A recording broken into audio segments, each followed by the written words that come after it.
Hey y'all, I'm Elisa, the Scrappy Wife behind ScrappyWife.com, and today I have an art journal process video for you. I'm working in my larger, I think this is the Dilutions art journal. I'll link it below. I haven't done very many pages in here, but I'm super excited because before Christmas, I got these Dilutions clear stamps. I bought them from scrapbook.com because they are just gorgeous. So I'm planning on using at least one, maybe two of these fashion stamps today, kind of doing a more simple art journal spread, a lot of watercolor. We'll kind of see how it develops. So just like always, I will link things down below that I end up using. Otherwise, I'll put you guys on fast forward. Let's go. It has been quite a while since I have done any art journaling, and this felt so good to do. I wanted to keep it simple, not overwhelm myself with my first art journaling process of the new year, and this felt awesome.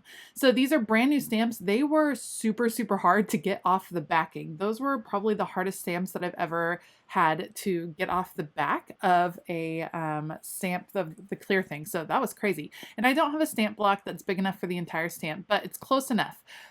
Whenever you get a new stamp, if you got some for Christmas, make sure that you prep the stamp by rubbing it on your arm. So I put it on the block, and then if you saw, I rubbed it on my arm, put my hands on it a little bit. The oils on your skin just kind of help prep the stamp. You can see I'm using some Distress Oxide ink, and I chose Distress Oxide ink specifically because it was water reactive. I want the lines to kind of blend away just so that you'll see more of the paint in the end. I wasn't really wanting it to look super stamped. I wanted it to look painted. I just didn't have the confidence quite yet to paint it on my own. I am following the same procedure for the additional stamp that is the dress. One of my goals this year is to actually work on drawing faces and to add in faces for some of these, which I think would be fun. It's just something that I'll have to kind of reach for and practice. I think drawing faces and forms are really hard, and I have a couple Jane Davenport books that kind of help you through the process, so I'm hoping to spend some time working on that. All right, making sure this is inked up really nicely. Again, same weathered wood Distress Oxide ink, and I'm putting this dress over on the right side of the spread. This spread is most definitely inspired by Sleeping Beauty and the clash of her two gowns. She had the pink one and the blue one, and the fairies were fighting at the end, and that's kind of the feel that I wanted to go, but obviously we're going a little bit more upscale and modern with the look of the different crowns or the different gowns. I am using a Jane Davenport watercolor palette. This is her Brights palette. I really like her palettes because I like how the colors complement each other. I chose 3 different pink tones that are going to be over here on the left, and you can see I'm just doing simple watercolor, and then what I did was clean my brush off really well, and then I'm adding water to the edges of the dress because I want to encourage the color to blend out, to be bleeding out from the dress. I didn't want it to be within the lines. I wanted it to bleed over the lines, bleed out. That served 2 purposes. First of all, it smoothed up the lines from the Distress Oxide ink, and they started to fade ever so slightly, which was perfect. And then it's really going to be a messy looking background, which happens to be my favorite. So I know that if I were using actual watercolor paper, I could do something really specific and gorgeous. I like using a ton of water with my watercolor. I happen to get a lot of joy out of watching the color move across a page and blend with each other.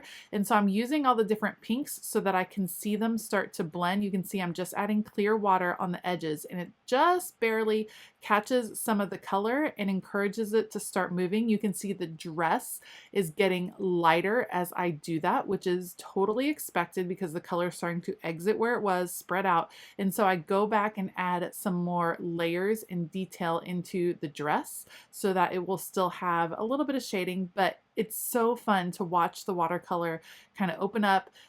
It relaxes me, and I didn't want to over dry it. So I left that wet. I tempted fate and just moved over to the right side of the spread, which is going to be the blue ball gown. And this time I'm starting with the lightest color. I want an ombre feel on the bottom, so you can see I'm getting darker as I go. And the fun thing is with this particular paper, it does stay wet for a good amount of time because it's not really soaking into this mixed media paper. So I'm able to come back and blend that pretty easily. And the ombre feel is definitely there. So got all that filled in, and again, clean water around the edges, and you can see it immediately catches color, starts bleeding out, so that it will kind of blend out. And I'm sure at this point you can probably tell where I'm going to go with this. They're going to start blending into each other, and we're going to have a clash of my favorite color in the middle, which is purple. When I have watercolor like this, I do like to move my page because I want to, again, I'm trying to tempt the color to move, and I'm very loosely controlling the direction it's moving. You can't completely control watercolor. You have to kind of let it go a little bit, let it do its thing, but I can tilt my book and move the page to kind of get the feeling that I'm going for, and I want them to be coming in to the center together. I sped this up a whole lot, but I did use my Ranger tool to kind of define some of the edges. When you do that and there's some watercolor kind of pulled up, you get some cool lines and rings, which I think if I were probably a professional watercolor artist, I would really not like, but I totally dig it in my art journal. I love the lines and the rings and the texture that comes from that. I just find it really pretty.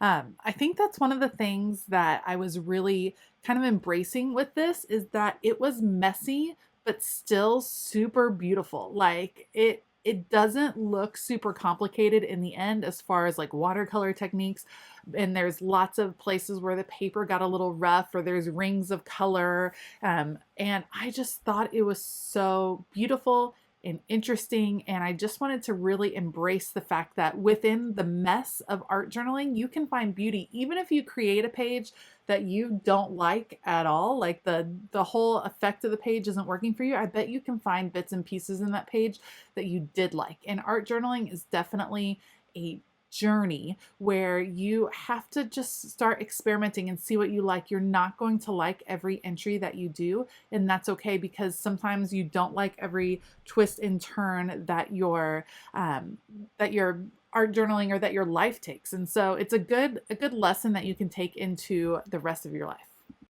I'm working on adding a little bit of shading to the bottom of the dresses just to give them a little bit more definition. This is definitely an art journal that took a good long time. I think it took me about 40 to 45 minutes to put together this page, and it just went in stages. So I would do something and then I would dry it, and then I would come back and add more water and reactivate it, and kind of back and forth. But the effect was really, really nice. So now I'm putting just clean water down. I probably should have switched to a bigger brush earlier, but that's okay.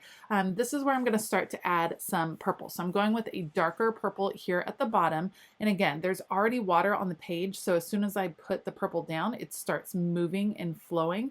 There is some slight warping on the pages because they are super wet. Like I said, I like to use a ton of water, but that's okay because it makes for some interesting channels and things like that where the color is traveling through.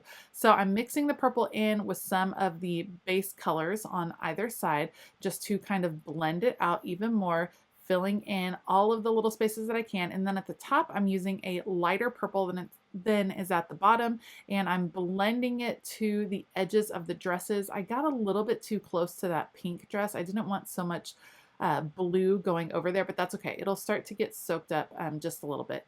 Here on the top, while I let the bottom kind of do its thing, I did grab a larger size brush and I'm filling in with clean water, and you can see it already is just making the color pull to the top.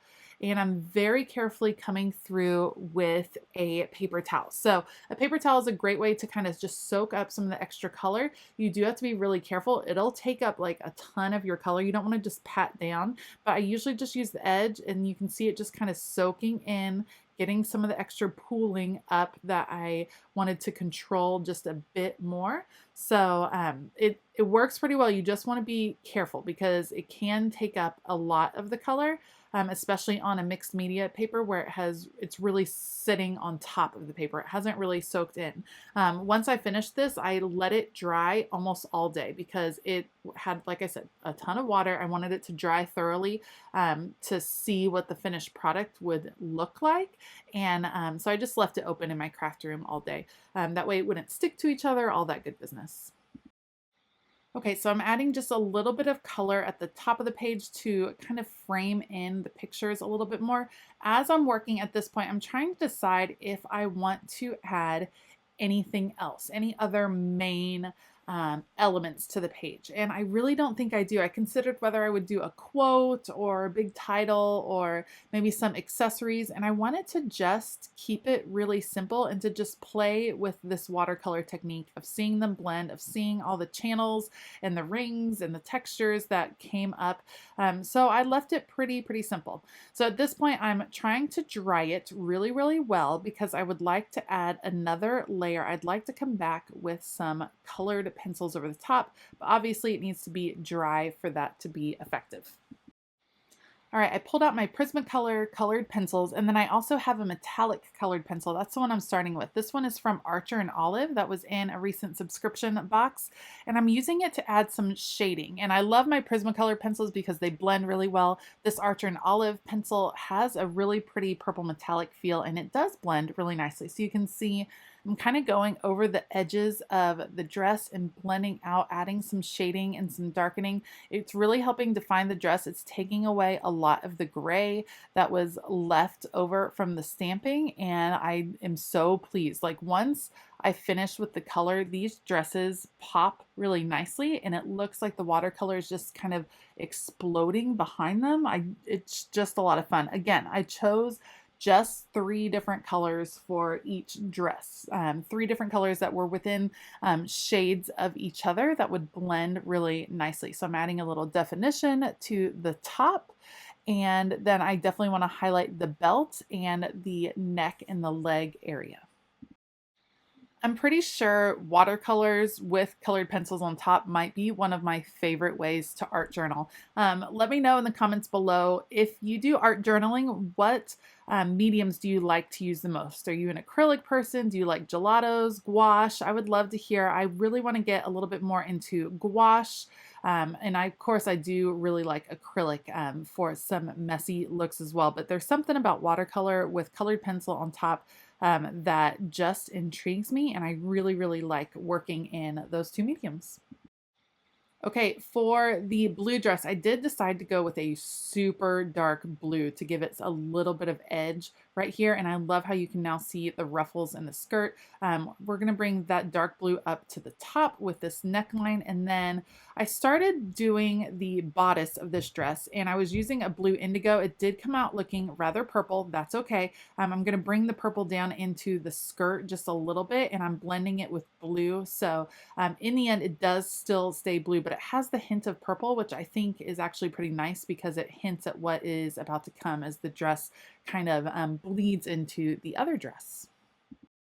And of course, last but not least, I can't possibly leave an art journal page without a few splatters on it. So I will add some splatters all across the page just to add to the messy look, and then this art journal page will be done. If you liked this video, please give it a thumbs up and consider hitting that subscribe button as well as the bell notification button. As always, I will link the supplies that I used down in the description box below. Heads up, those are affiliate links. It doesn't cost you any more, but it does go a long way towards supporting this channel. And speaking of supporting this channel, if you are interested in checking out my Patreon page, I have a link for that in the description box as well. All right, I hope that you have a fabulous day, and as always, keep it creative.